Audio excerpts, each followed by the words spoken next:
नमस्कार साथियों, स्वागत है आपके अपने YouTube चैनल में। आज की इस वीडियो में हम पढ़ेंगे प्रेमचंद के फटे जूते निबंध, जिसको लिखा है महान व्यंग्य लेखक निबंधकार हरिशंकर प्रसाद जी ने। तो जो आप तस्वीर देख रहे हैं साथियों, ये तस्वीर है प्रेमचंद जी की और उनके साथ बैठी हुई उनकी धर्मपत्नी शिवरानी देवी जी। तो आशीर्वाद ले लीजिए प्रेमचंद जी से, क्योंकि ये एक महान लेखक हैं। जब तक हिंदी का अस्तित्व रहेगा इस पूरे जगत में, संसार में, तब तक प्रेमचंद को पढ़ा जाएगा। तो साथियों, ये निबंध जो है प्रेमचंद के व्यक्तित्व को उभार कर लिखा गया है और अंकित किया गया है उनके असली व्यक्तित्व को इस निबंध के माध्यम से हरिशंकर प्रसाद जी ने, कि किस प्रकार के वो व्यक्ति थे और सादगी भरपूर थे। उनको कोई फ़र्क नहीं पड़ता था कि किस प्रकार की पोशाक पहनकर तस्वीर खिंचवानी है। वो जैसे थे वैसे ही हैं, बिल्कुल ओरिजिनल, बिल्कुल वास्तविक, असली। और साथियों, ये तस्वीर यदि आपको मैं नीचे करके बताऊं थोड़ा सा, तो आप देखेंगे कि इनके जो पैरों में जो जूते हैं वो कैनवस के हैं और उलझे पड़े हैं, उसमें बंद तरतीब मतलब जो तस्मे हैं। और फ़ोटो हालांकि क्लियर नहीं है, बहुत पुरानी फ़ोटो है और उस वक्त ली गई जब लोग फ़ोटो खिंचवाने को बहुत बड़ा एक कार्यक्रम समझा करते थे। आज तो हर किसी के मोबाइल में फ़ोटो लेने की सुविधा है, लेकिन उस वक्त कोई ही अपनी ज़िंदगी में कोई एक फ़ोटो खिंचवाता था, कोई दो खिंचवाता था, मतलब अलग अलग ओकेशंस पर, अवसर पर। तो देखिए कि प्रेमचंद के जूते जो हैं फटे हुए हैं, ठीक है। तो आप देख सकते हैं कि क्या दुर्दशा है इन जूतों की। बस इसी को लेकर निबंध बना दिया गया है हरिशंकर प्रसाई द्वारा और तरह तरह के क्वेश्चन पूछे हैं। हालांकि व्यंग है जी, तो व्यंग्य मतलब होता है कि एक प्रकार से घुमाकर कान पकड़ना है ना। लेकिन जहाँ पर कान पकड़ने वाली कोई स्थिति नहीं है, बल्कि प्रेमचंद के व्यक्तित्व को इतने साफ सुथरे, सादगी से भरपूर जीवन के रूप में हरिशंकर ने उभारा है, वो हम कभी भुला नहीं सकेंगे। तो ज़्यादा आपको बोर नहीं करेंगे, तो चलिए निबंध पढ़ते हैं। ये तस्वीर बताना बहुत ज़रूरी है, क्योंकि ये तस्वीर को ही लेकर जो निबंध बनाया है उन्होंने। तो चलिए निबंध पढ़ते हैं। साथियों, निबंध पढ़ने से पहले हरिशंकर प्रसाई के बारे में पढ़ लेते हैं कि इनका जन्म जो है 1922 में मध्य प्रदेश के होशंगाबाद जिले के जमानी गांव में हुआ। नागपुर विश्वविद्यालय से एमए करने के बाद कुछ दिनों तक अध्यापन किया। सन 1947 से स्वतंत्र लेखन करने लगे। जबलपुर से वसुधा नामक पत्रिका निकाली कि जिसकी हिंदी संसार में काफ़ी सराहना हुई। सन 1995 में उनका निधन हो गया और हिंदी के व्यंग्य लेखकों में उनका नाम अग्रणी है, सबसे आगे वही दिखाई देते हैं। हालांकि शरद जोशी भी हैं, शेखर जोशी भी हैं और भी बहुत सारे हैं, लेकिन इनका नाम सबसे आगे आता है। प्रसाद जी की कृतियों में हंसते हैं, रोते हैं एक निबंध संग्रह है। जैसे उनके दिन फिरे कहानी संग्रह है। माफ़ करिएगा, हंसते हैं रोते हैं ये भी एक कहानी संग्रह है। और जैसे उनके दिन फिरे ये भी कहानी संग्रह है। रानी नागफनी की कहानी, तट की खोज, ये उपन्यास है उनके। और तब की बात और थी, भूत के पांव पीछे, बेईमानी की परत, पगडंडियों का जमाना, सदाचार का तवीज, बहुत अच्छे निबंध है संग्रह है साथियों। ये शिकायत मुझे भी है। और अंत में ये निबंध संग्रह है वैष्णव की फिसलन, तिरछी रेखाएं, ठिठुरता हुआ गणतंत्र, विकलांग श्रद्धा का दौर, उनके बहुत ही महत्वपूर्ण व्यंग्य संग्रह है। तो साथियों, इन व्यंग्य संग्रहों में अक्सर पाखंड, भ्रष्टाचार, शोषण जो सरकारों द्वारा हो रहा है, उच्च अधिकारियों द्वारा हो रहा है, उसको ही उकेरा है उन्होंने। तो ये तो रही उनकी कुछ रचनाएं। हालांकि हम विशेष रूप से अलग से हम हरिशंकर की रचना कृतियों के ऊपर हम अलग से वीडियो बनाएंगे, लेकिन ये शॉर्टकट में निपटा दिया। विकलांग श्रद्धा के दौर पर उनको हिंदी साहित्य अकादमी पुरस्कार भी दिया जा चुका है। तो अति शीघ्र हम अभी निबंध हम पढ़ना शुरू कर देते हैं। साथियों, अभी तक मैंने निबंध पढ़ना शुरू नहीं किया, लेकिन आपको बता दूं कि उनके बारे में, प्रेमचंद के बारे में क्या लिख रहे हैं शुरू में ही, निबंध के शुरू में ही क्या लिख रहे हैं हरिशंकर प्रसाई, क्या लिख रहे हैं कि प्रेमचंद के फटे जूते शीर्षक निबंध में प्रसाई जी ने प्रेमचंद के व्यक्तित्व की सादगी के साथ एक रचनाकार की अंतर्भेदी सामाजिक दृष्टि का विवेचन करते हुए आज की दिखावे की प्रवृत्ति और एवं अवसरवादिता पर व्यंग्य किया है। ठीक है साथियों, आज खुलकर बात करेंगे इसके ऊपर, ठीक है।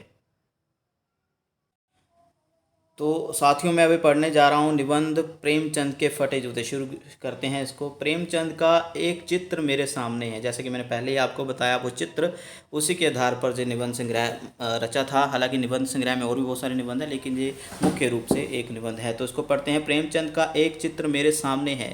पत्नी के साथ फोटो खिंचा रहे हैं। सिर पर किसी मोटे कपड़े की टोपी, कुर्ता और धोती पहने हैं। कनपटी, कनपटी मतलब कान के जो हड्डी है पीछे, है ना, खोपड़ी के साथ चिपकी हुई है, कान जो है चिपका हुआ है। कनपटी चिपकी है, गालों की हड्डियां उभर आई हैं, पर घनी मूछें चेहरे को भरा भरा बतलाती हैं। पाँव में कैनवस के जूते हैं जिनके बंद बेतरतीब बंधे हैं। बंद मतलब तस्मे। लापरवाही से उपयोग करने पर बंद के सिरों पर की लोहे की पतरी निकल जाती है और छेदों में बंद डालने में परेशानी होती, तब बंद कैसे भी कस लिए जाते हैं। तो शूज़ में आपको बता तस्मे जो होते हैं, और तस्मों के ऊपर सिरों के ऊपर जो लोहे के पहले लगाए जाते थे, अभी तो प्लास्टिक के हैं, जो जिसमें जो जूते के जो सुराग होते हैं उसमें से पुराया जाता है, जिसके कारण मतलब सुए की तरह बना दिया जाता है, आगे थोड़ा नुकीला बना दिया जाता है शोर को तस्मे के। तो उसकी जो पत्तियां हैं वो निकल चुकी हैं, लोहे के बनते थे तभी वो। तो आगे क्या आप लिख रहे हैं कि दाहिने पाँव का जूता ठीक है, मगर बाएं जूते में बड़ा छेद हो गया है जिसमें से अंगुली बाहर निकल आई है। मेरी दृष्टि इस जूते पर अटक गई है। सोचता हूँ फ़ोटो खिंचाने की अगर यह पोशाक है तो पहनने की कैसी होगी। नहीं, इस आदमी की अलग अलग पोशाकें नहीं होंगी। इसमें पोशाकें बदलने का गुण नहीं है। ये जैसा है वैसा ही फ़ोटो में खिंच जाता है। जहाँ पर साथियों हरिशंकर प्रसाई ने प्रेमचंद की सादगी पर बात की है कि जो आदमी था वैसा ही वो दिखाई दे रहा था। अगर उसमें थोड़ा सा भी अपनी सुंदरता को लेकर, या थोड़ा सा भी अपने व्यक्तित्व लेकर, या थोड़ा सा भी अपनी लेखनी के लेकर घमंड होता कि मैं यार बहुत अच्छा लेखक हूँ, मैं बहुत अच्छा लिखता हूँ दूसरों से कहानियाँ, उपन्यास, तो अगर उसमें थोड़ा सा भी घमंड होता तो अपने पहरावे, अपने जूतों की ओर और उस जूते से बाहर निकल रही उंगली की ओर वो अवश्य ध्यान देता। लेकिन उसने कोई ध्यान नहीं दिया। सादगी भरपूर। आज हम क्या करते हैं, फ़ोटो लेना शुरू कर देते हैं, अलग अलग फ़िल्टर लगाते हैं, गोरा चिट्टा करके फिर सोशल मीडिया पर डालते हैं, लेकिन उसको कोई फ़र्क नहीं पड़ा। हालांकि उस वक्त फ़ोटो खिंचवाना कोई एक कार्यक्रम में उपस्थित होने के बराबर ही था। तो आगे बढ़ते हैं। मैं चेहरे की तरफ देखता हूँ। क्या तुम्हें मालूम है मेरे साहित्यिक पुरखे कि तुम्हारा जूता फट गया है। जहाँ पर प्रेमचंद को हरिशंकर परसाई ने साहित्यिक पुरखा कहा, मतलब साहित्य से जुड़े हुए थे। अभी पुरखे इसलिए क्योंकि वो पूर्वजों के समान हैं, क्योंकि प्रेमचंद पहले हुए मतलब जन्म काल के हिसाब से हरिशंकर परसाई के, तो इसलिए उन्होंने साहित्यिक पुरखे कहा। मेरे साहित्यिक पुरखे की तुम्हारा जूता फट गया है और अंगुली बाहर दिख रही है। क्या तुम्हें इसका जरा भी एहसास नहीं है, जरा लज्जा, संकोप या झेप नहीं है। क्या तुम इतना भी नहीं जानते कि धोती को थोड़ा नीचे खींच लेने से अंगुली ढक सकती है। मगर फिर भी तुम्हारे चेहरे पर बड़ी बेपरवाही, बड़ा विश्वास है। फोटोग्राफर ने जब रेडी प्लीज़ कहा होगा तब परंपरा के अनुसार तुमने मुस्कान लाने की कोशिश की होगी। दर्द के गहरे कुएं के तल में कहीं पड़ी मुस्कान को धीरे धीरे खींचकर ऊपर निकाल रही होंगे कि बीच में ही क्लिक करके फोटोग्राफर ने थैंक यू कह दिया होगा। विचित्र है यह अधूरी मुस्कान, यह मुस्कान नहीं, यह इसमें उपहास है, व्यंग्य है। हरिशंकर प्रसाई कहना चाहते हैं कि हो सकता है कि प्रेमचंद ज़्यादा दिखावा पसंद नहीं करते हों और जैसा था वैसा ही वो रहना पसंद करते हों, और फोटोग्राफ़र के लाख मुस्काने पर भी उन्होंने थोड़ी सी मुस्कान दिखाई हो। तो एक प्रकार का उपहास है, ये विचित्र मुस्कान उन्होंने दिखाई और फोटोग्राफर ने भी जल्दी से ही फ़ोटो क्लिक की और थैंक यू कह दिया होगा। ये एक प्रकार का व्यंग्य है। साथ ही व्यंग्य क्या होता है, व्यंग्य होता है जैसे किसी मोटे व्यक्ति को आप बोलो कि भाई खाता पीता बहुत कम है तू, ज़रा खाया पिया कर। ये एक प्रकार का व्यंग्य हो गया, मतलब घुमा कर बात करना। लेकिन व्यंग्य का अलग अलग अर्थ हो सकता है जहाँ पर। तो आगे पढ़ते हैं। तो साथियों आगे पढ़ते हैं, क्या कह रहे हैं हरिशंकर प्रसाई जी। यह कैसा आदमी है जो खुद तो फटे जूते पहने फ़ोटो खिंचवा रहा है पर किसी पर हंस भी रहा है। फ़ोटो ही खिंचाना था तो ठीक जूते पहन लेते या ना खिंचाते। फ़ोटो ना खिंचाने से क्या बिगड़ता था। शायद पत्नी का आग्रह रहा हो और तुम अच्छा चल भाई कहकर बैठ गए होंगे। मगर यह कितनी बड़ी ट्रेजेडी है कि आदमी के पास फ़ोटो खिंचाने को भी जूता ना हो। मैं तुम्हारी यह फ़ोटो देखते देखते तुम्हारे क्लेश को अपने भीतर महसूस करके जैसे रो पड़ना चाहता हूँ, मगर तुम्हारी आंखों का यह तीखा दर्द भरा व्यंग्य मुझे एकदम रोक देता है। हरिशंकर परसाई अपने आप से वो कह रहे हैं कि मैं बहुत ज़्यादा पीड़ा में हूँ। मैं एक महान लेखक जिसको मैंने पढ़ा, जिसको मैंने जाना है, जिसको मैंने पढ़कर समाज में हो रही कुरीतियों के बारे में जाना है, समाज के पखंडों को पढ़ा है, समाज की रूढ़ियों को पढ़ा है, जिसके माध्यम से जिस लेखक की रचनाओं को पढ़कर मैंने समाज को जाना, लेकिन उस लेखक के पास खुद एक अच्छा जूता नहीं है कि वो फ़ोटो खिंचवाने के लिए किसी से जूता नहीं मांग सकता था क्या। तुझे अपने आप से वो व्यंग्यमय तरीके से प्रश्न कर रहे हैं। आगे पढ़ रहे हैं, क्या पढ़ रहे हैं भाई, क्या लिख रहे हैं हम, क्या लिख रहे हैं लेखक और क्या पढ़ रहे हैं हम, देखते हैं। तुम फोटो का महत्व नहीं समझते, समझते होते तो किसी से फ़ोटो खिंचाने के लिए जूते मांग लेते। लोग तो मांगे के कोट से बर दिखाई करते हैं और मांगे की मोटर से बारात निकालते हैं। फ़ोटो खिंचाने के लिए तो बीवी तक मांग ली जाती है, तुमसे जूते ही मांगते नहीं बने। तुम फोटो का महत्व नहीं जानते। लोग तो इत्र चुपड़ कर फोटो खिंचवाते हैं जिससे फोटो में खुशबू आ जाए। गंदे से गंदे आदमी की फ़ोटो भी खुशबू देती है। टोपी 8 आने में मिल जाती है और जूते उस ज़माने में भी 5 रुपये से कम में क्या मिलते होंगे। जूता हमेशा टोपी से कीमती रहा है, अब तो जूते की कीमत और बढ़ गई है और एक जूते पर 2500 टोपियाँ निछावर होती हैं। तुम भी जूते और टोपी के उनपातिक मूल्य के मारे हुए थे। यह विडंबना मुझे इतनी तीव्रता से पहले कभी नहीं चुभी जितनी आज चुभी है, आज चुभ रही है।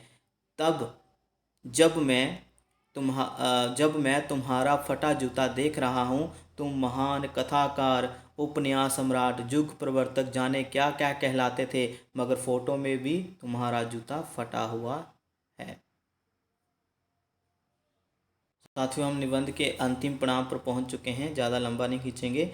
तो साथियों देखो कि वो व्यंग्य कर रहे हैं हरिशंकर परसाई की, जी फटा हुआ जूता पहनकर फ़ोटो खिंचवा रहा है, लेकिन फिर भी इनके चेहरे पर मुस्कान है। वो चेहरे की मुस्कान के पीछे राज क्या है, रहस्य क्या है, इसके ऊपर पर्दा उठा रहे हैं हरिशंकर परसाई अपनी कल्पना के माध्यम से। क्या बोल रहे हैं, तुम फटा जूता बड़े ठाठ से पहने हो, मैं ऐसे नहीं पहन सकता। फ़ोटो तो ज़िंदगी भर इस तरह नहीं खिंचाऊँ, चाहे कोई जवानी बिना फ़ोटो के ही छाप दे। जवानी मतलब जीवनी, कोई जीवनी बिना फ़ोटो के ही मेरी छाप दे, मेरे ऊपर कोई जीवनी लिखे, चाहे वो मेरी बिना फ़ोटो के ही जीवनी छाप दे, मैं वो भी तैयार हूँ उसके लिए, लेकिन मैं ऐसी फ़ोटो नहीं खिंचवाऊँगा जैसी तुमने खिंचवाई है। तुम्हारी ये व्यंग्य मुस्कान मेरे हौसले पस्त कर देती है। क्या मतलब है इसका, कौन सी मुस्कान है यह? क्या होरी का गोदान हो गया? होरी मतलब उनके गोदान का एक पात्र है जिसका पूरा जीवन गोदान में ही गाय पालने में ही और मृत्यु के समय गाय दान करने में ही निकल जाता है, और लेकिन फिर भी वो कामयाब नहीं होता है। तो क्या होरी का गोदान हो गया? क्या पूस की रात में नील गाय हल्कू का खेत चर गई, जिसकी वजह से तुम खुश हो, तुम्हारी मुस्कान चेहरे के ऊपर है इस फोटो में?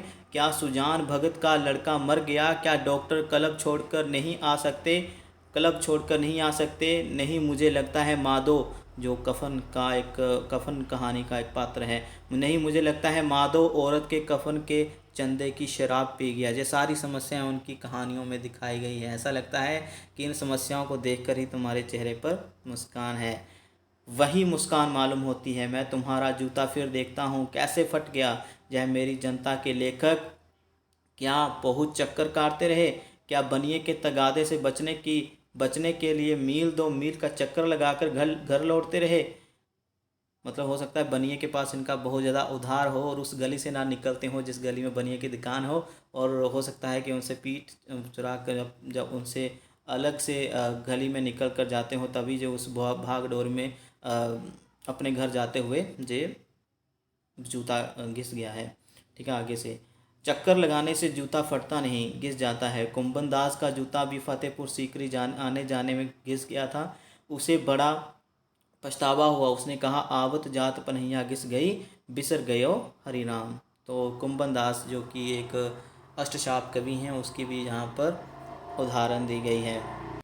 आगे क्या लिख रहे हैं, कुंभन दास, पता है ना साथियों आपको, अष्टशाप कवि हैं और वह उनको किसने बुलाया था, अकबर ने बुलाया था अपने पास। जब अकबर को लगा कि कुंभन दास एक अच्छे भक्त हैं, क्योंकि अकबर को किसी ने बताया था कि बहुत अच्छे भक्त कवि हैं कृष्ण के और अच्छे गाने गाते हैं, भक्ति के गाने बहुत अच्छे गाते हैं।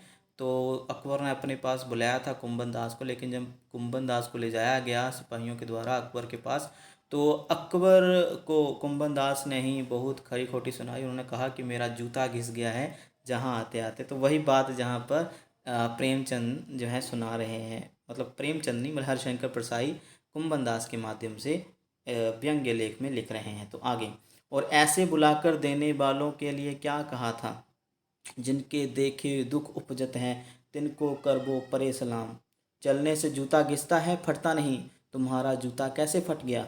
मुझे लगता है तुम किसी सख्त चीज़ को ठोकर मारते रहे हो, कोई चीज़ जो परत पर परत सदियों से जम गई है, उसे शायद तुमने ठोकर मार मार कर अपना जूता फाड़ लिया है। कोई टीला जो रास्ते पर खड़ा हो गया था, उस पर तुमने अपना जूता आजमाया है। साथ ही जहाँ पर व्यंग्य किया गया है, बहुत तगड़ा व्यंग्य। आपको बताऊं कि जहाँ पर अर्थ यह निकलता है कि हरिशंकर प्रसाद इमेजिन कर रहे हैं कि किस प्रकार से तुम्हारा जूता फटा हो सकता है, कि तुमने समाज में हो रही रूढ़ियों कुरीतियों जहाँ पखंडों के ऊपर लिखा है, और उसी पखंडों पर लिखते लिखते हो सकता है कि तुम्हें जूते की ओर कोई ध्यान ही नहीं दिया तुमने। ठीक है, तो हो सकता है कि वो ही जो बड़ा पखंड है उसको ठोकर मारते रह गए, उस पर ही लिखते रह गए, और तुम्हारा तुम्हारा जो खुद का व्यक्तित्व था वो इतना इतना ज़्यादा गहराई में चला गया कि उसके ऊपर ध्यान देने के लिए तुमने कोई कोशिश नहीं की। बस यही कहा गया है। आगे क्या लिख रहे हैं कि तुम उसे बचाकर उसके बगल से भी तो निकल सकते थे, इन सारे मुद्दों से तुम बच भी तो सकते थे जिसके ऊपर तुमने लिखा है। पखंडों के ऊपर लिखा है, जातिवाद के ऊपर लिखा है, ब्राह्मणवाद के ऊपर लिखा है, अंग्रेजों के खिलाफ लिखा है, तुम इससे बच भी तो सकते थे।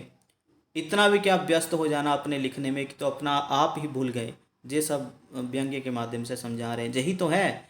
अर्थ कुछ निकल रहा है, लिख कुछ रहा है। व्यंग्य को जाने साथियों, तुम ऐसे बचाकर उसके बगल से भी तो निकल सकते थे, टीलों से समझौता भी तो हो जाता है। सभी नदियाँ पहाड़ थोड़े ही फोड़ती हैं, कहता है कि सभी नदियाँ पहाड़ थोड़े ही फोड़ती हैं, कोई रास्ता बदल कर घूम कर भी तो चली जाती हैं। तुम समझौता कर नहीं सके, क्या तुम्हारी भी वही कमजोरी थी जो होरी को ले डूबी।